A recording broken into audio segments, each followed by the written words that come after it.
Hai semua, aku Maria. Kali ini aku pengen menceritakan tentang kenyataan yang ada di balik film Wind River.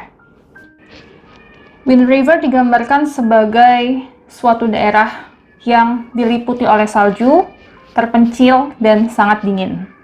Berlokasi di Wind River Reservation di Wyoming, itu adalah salah satu daerah di bagian barat Amerika.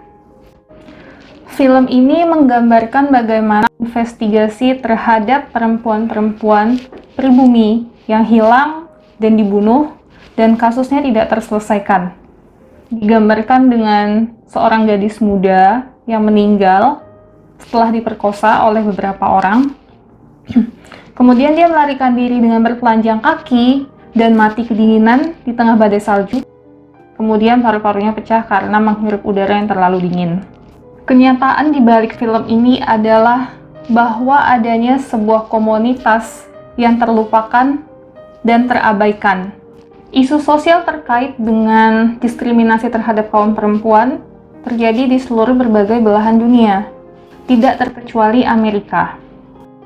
Kemudian, isu sosial lainnya yang dihadapi adalah kemiskinan, kecanduan obat-obatan, kecanduan alkohol. Kekerasan terhadap kaum perempuan pribumi semakin meningkat, terutama karena adanya pertambangan di tengah wilayah Wind River, di mana didirikan base camp para pria yang bertugas untuk menggali hasil bumi, dan hal yang menyebabkan meningkatnya kasus kriminal, pemerkosaan, kekerasan seksual terhadap perempuan-perempuan Indian atau kaum pribumi Amerika semakin menjadi-jadi adalah karena adanya pertambangan di mana di sana didirikan base camp para pria yang bertugas untuk menggali minyak bumi. Fakta lain yang menyedihkan adalah bahwa kasus orang hilang yang ada di Amerika dan Kanada selama ini tercatat. Namun sayangnya tidak ada satupun yang mencatat berapa jumlah kasus orang hilang dan dibunuh untuk kaum pribumi Amerika. Mereka disebut sebagai Missing and Murdered Indigenous Women, Girls, and Two Spirits, atau disingkat MMIWG2S. Ada sekitar lebih dari 6.000 kasus dan tidak ada satupun yang tercatat.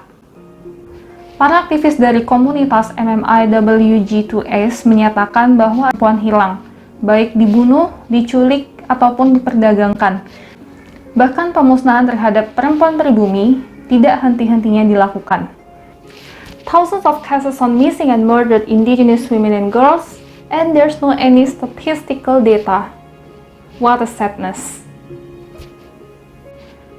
Tidak ada tempat selain tempat ini yang lebih menyedihkan. Wind River menjadi salah satu epidemik yang memalukan bagi Amerika karena negara maju seperti Amerika masih terdapat banyak kasus eksploitasi terhadap perempuan, terutama karena mereka adalah kaum pribumi. Di luar data statistik terhadap perempuan pribumi yang hilang, ada data statistik lain yang menyatakan bahwa kaum pribumi Amerika mengalami kekerasan seksual 4 kali lebih tinggi daripada rata-rata nasional dan mengalami pembunuhan 10 kali lebih tinggi dari rata-rata orang Amerika. Malangnya lagi, para pelaku tidak dapat dihukum pidana jika mereka tertangkap di luar daerah itu. Dan hal menyedihkan lainnya adalah bagaimana perempuan mengalami ketidakadilan secara hukum, di mana para pelaku tidak dapat dihukum jika tertangkap di luar daerah tersebut. Dan kalaupun tertangkap di daerah itu, yang dapat memprosesnya hanya polisi tertentu di tempat tersebut. Betapa perempuan itu mengalami ketidakadilan, mengalami kekerasan, udah mulai kekerasan, diperlakukan secara tidak adil, baik secara sosial maupun hukum. Wind River menceritakan betapa hal ini sangat menyedihkan dan menyakitkan. Di akhir film, dikatakan bahwa sementara data statistik orang hilang dari setiap demografi tercatat, tapi tak satu pun ada tentang perempuan pribumi Amerika. Dan ini sangat menyedihkan.